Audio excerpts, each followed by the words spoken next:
தனியார் வங்கியில் வேலை பார்க்குற மேனேஜர்களுக்கு ஒரு எச்சரிக்கை பதிவு இது. நீங்கள் உங்களோட ப்ரொமோஷனுக்காக வேண்டி மக்களோட வயிற்றில் அடிக்காதீங்க. மக்களை ஏமாற்றாதீங்க. பேங்கில் என்ன ரூல்ஸு, என்ன நடக்கும் லோன் கட்டலன்னா அப்படிங்கிறத முன்கூட்டியே சொல்லிடுங்க. இது ஒரு சில மேனேஜருங்களுக்கு மட்டும்தான் இது. நல்லா ஒர்க் பண்ணுறவங்க, மக்களுக்கு சேவை செய்கிறவங்களாம் இதில் இருக்கிறாங்க. அதனால் அவங்கள நான் தப்பாக சொல்ல வரல. பேங்கில் வேலை பார்க்குற ஒரு சில மேனேஜருங்க மேனேஜருக்கு கீழே வேலை பார்க்குறவங்க மக்களுக்கு லோன் கொடுக்குற ஆசையை காட்டி அவங்களோட வாழ்க்கையை நாசம் பண்ணிடுறீங்க. இப்போ என் வாழ்க்கையை அப்படி தான் கேள்விக்குறியாக நிற்கிது. ஒரு கவர்மெண்டில் வர ஒரு சலுகையுமே என்னை வாங்காத மாதிரி இவன் பண்ணிட்டான் ஒருத்தன். ஒரு பேங்கில் வேலை பார்த்த மேனேஜர் என்னை ஐடி ஃபைல் பண்ண சொல்லி, நான் ஐடி ஃபைல் பண்ணி இப்போ எல்லாத்துலேயும் என்னோடய ஆதார் கார்டு எல்லாமே லிங்க் ஆகி போய் ஒரு சலுகையுமே எனக்கு கிடைக்கல. இப்போ நான் எங்கே போய் முறையிடுறது சொல்லுங்கள்? எவ்வளோ மனவேதனை தெரியுமா? எங்கே பார்த்தாலும் தாலுக்கா ஆஃபீஸு, அங்கே எங்கே வட்டாட்சியர் அலுவலகம், எங்கே பார்த்தாலும் நான் அலைஞ்சு பார்த்துட்டேன். நேராக கலெக்டர் ஆஃபீஸுக்கு போக சொல்கிறாங்க. கலெக்டர் ஆஃபீஸுக்கு போனால் மட்டும் அங்கே முடிவு கிடச்சிருமா? அங்கே போய் எழுதி கொடுங்கன்னு சொல்கிறாங்க. இப்போ எனக்கு சொத்து கிடையாது, எதுவும் கிடையாது. கட்டின வீட்டை தவிர கூலி வேலை செஞ்சு நான் சாப்பிட்டுட்ருக்கேன்.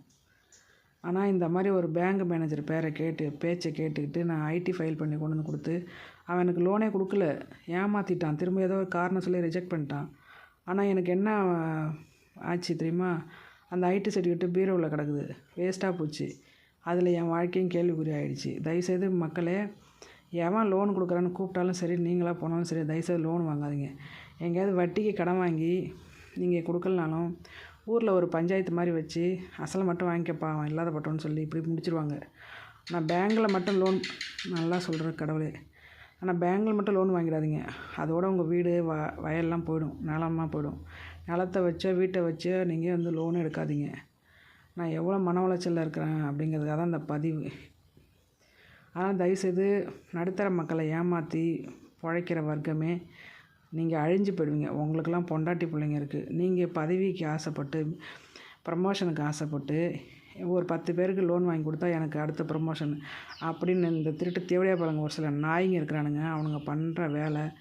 இப்போ என்ன மாதிரி இன்னொரு பொம்பளையும் அவங்க வீட்டுக்கு வந்திருந்தாங்க அந்த வட்டாட்சியர் அலுவலகத்துக்கு.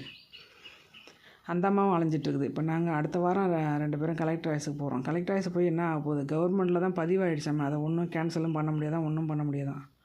இதுக்கு என்ன வழி?